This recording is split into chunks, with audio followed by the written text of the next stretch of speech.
Ayun, gandang araw sa inyo mga giliw. Magbilis na update lang sa dalawang guilds natin kasi medyo may pagbabago sa plano natin dahil malapit na sila mag-breed. 8 months sila sa 22 ng August, and gusto ko lang yung balitaan sa pangyayari tsaka sa update ng mga alaga natin. Mabilis lang to, samahan nyo ako, tara. Hello guys, so magandang araw sa inyo. Panibagong update sa pagkalipas ng halos isang buwan na yata mahigit, no? Hindi ko lang sure.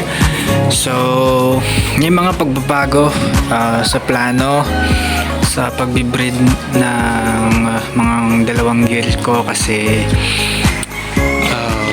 hindi yata nag-align yung plano ko sa kagustuhan ni Lord, no? So anyway, importante, healthy naman yung mga guild natin. And mga nagdaang araw na nakalipas, in preparation para sa pagbibreed nila, nag-inject ako ng B-complex. Tapos dahil 1 month na sila, dahil 8 months na sila this coming 22 ng August. As of now, wala pa ring sign ng pag-heat, no? Ganun pa man, nung August 8, 2 weeks ba o 3 weeks before sila mag 8 months, nag-inject na ako ng vitamin ADE sa kanilang dalawa. So tig 10 ml silang dalawa.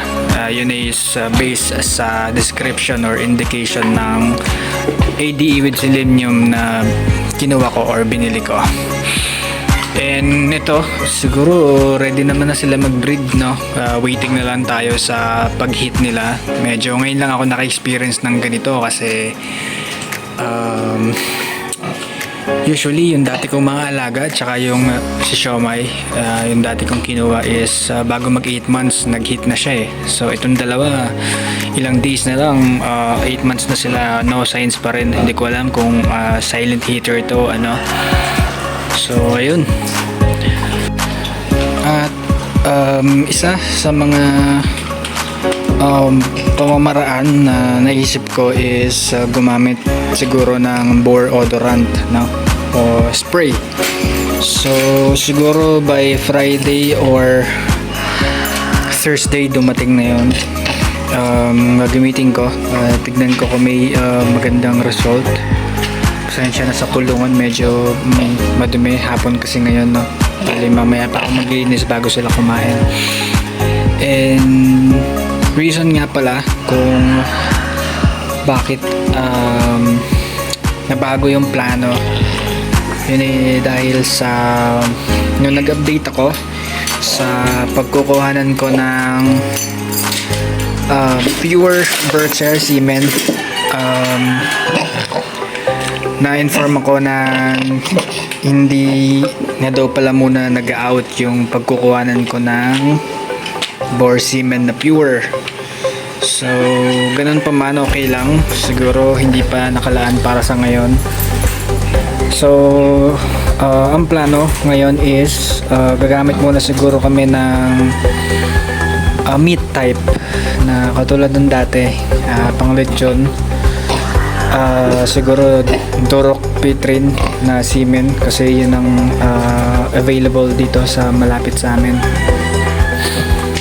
And also kung magiging maganda yung pag-anak nila by next year, next plan is mag-acquire na kami ng F4 na Bercative o Berkshire doon ulit kay Sir EJ sa Cavite, which is yung Eros Green Farm. So na-update ko lang kayo.